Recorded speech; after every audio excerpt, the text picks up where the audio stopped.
Hello દોસ્તો, નમસ્કાર, જય શ્રી કૃષ્ણ. હું છું આપનો દોસ્ત શંકર મકવાણા અને travel with Shankar YouTube channel ઉપર તમારું હાર્દિક સ્વાગત છે. હું અત્યારે આવી ગયો છું સોમનાથ મહાદેવના દર્શન કરવા માટે. તો ચાલો દર્શન કરવા માટે જઈએ.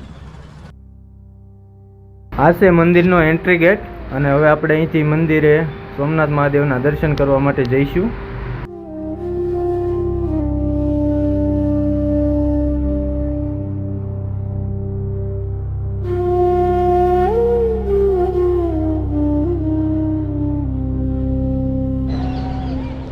મંદિર પરિસરમાં એન્ટર થતાની સાથે જ તમારે તમારો મોબાઈલ, કેમેરો અને સામાન જેવી વસ્તુઓ અહીંયા લોકર રૂમમાં જમા કરાવવાની હોય છે અને ત્યારબાદ જ દર્શન કરવા માટે જવાનું હોય છે.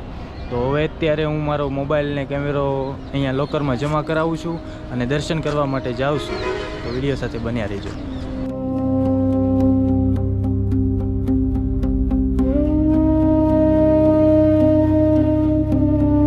મંદિરની અંદર મોબાઈલ, કેમેરા જેવી કોઈ ઇલેક્ટ્રિક વસ્તુઓ અલાઉડ નથી, તો એને આપણે અહીંયા જમા કરાવીએ અને ત્યારબાદ ચેકિંગ કરાવી અને દર્શન કરવા માટે જઈશું. તો હું તમને મંદિરની અંદરના તો દર્શન નહીં કરાવી શકું, પણ મંદિરના દર્શન જરૂર કરાવીશ.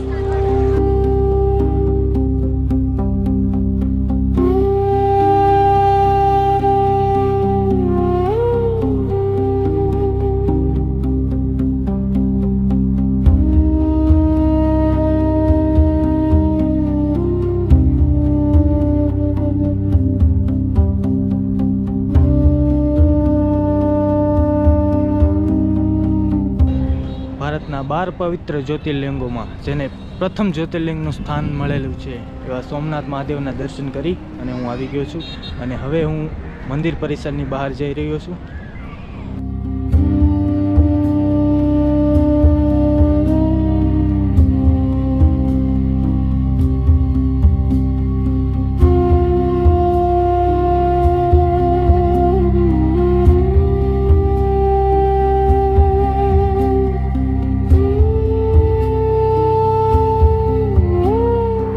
મંદિર ટ્રસ્ટ દ્વારા અહીં યાત્રિકો માટે સારી એવી ભોજનની વ્યવસ્થા પણ કરવામાં આવેલી છે. તો જ્યારે પણ તમે સોમનાથ આવો તો પ્રસાદી જરૂરથી લેજો.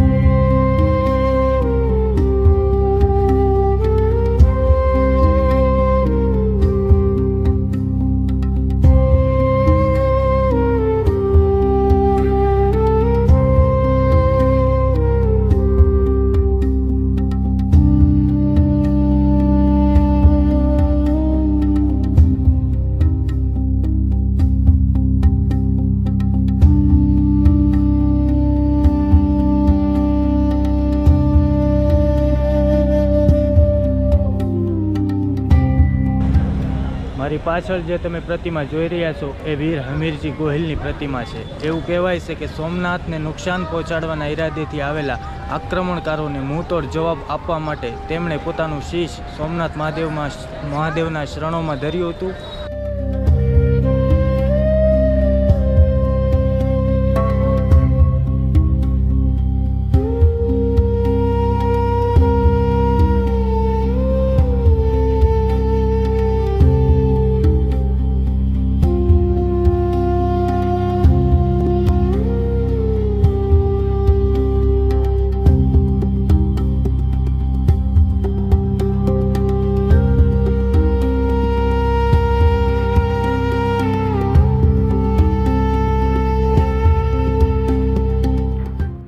સોમનાથ મંદિરે દર્શન કરીને બહાર આવો એટલે તમને જમણી સાઈડમાં સમુદ્ર દર્શન પથ જોવા મળે છે, જ્યાંથી તમે સમુદ્રનો સુંદર મજાનો નજારો જોવા જઈ શકો છો.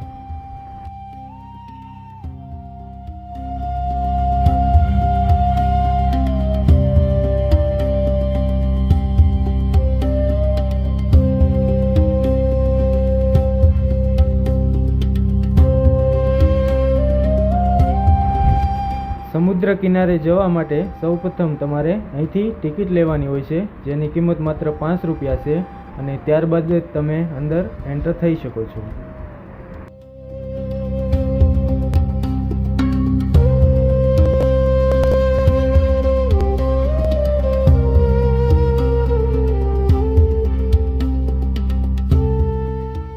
સમુદ્ર કિનારે હનુમાનજી મહારાજની વિશાળ પ્રતિમા સ્થાપિત કરવામાં આવી છે. તો સૌપ્રથમ હનુમાનજી મહારાજના દર્શન કરી ત્યારબાદ આપણે સમુદ્ર દર્શન માટે જઈશું. સમુદ્ર કિનારે ઘણી જગ્યાએ આવી ચેતવણીના બોર્ડ મારેલા છે, જેમાં લખ્યું છે આ દરિયો તોફાની હોવાના કારણે કોઈ પણ પ્રવાસીઓને નહાવા જવું નહીં.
આજનો સોમનાથનો ટ્રાવેલિંગ વિડીયો તમને કેવો લાગ્યો કોમેન્ટ કરી જણાવજો, અને વિડીયો પસંદ આવ્યો હોય તો લાઈક કરજો અને ખાસ કરીને અમારી ચેનલને સબસ્ક્રાઈબ કરજો, જેથી અમારા નવા વિડીયોની માહિતી તમને મળતી રહે.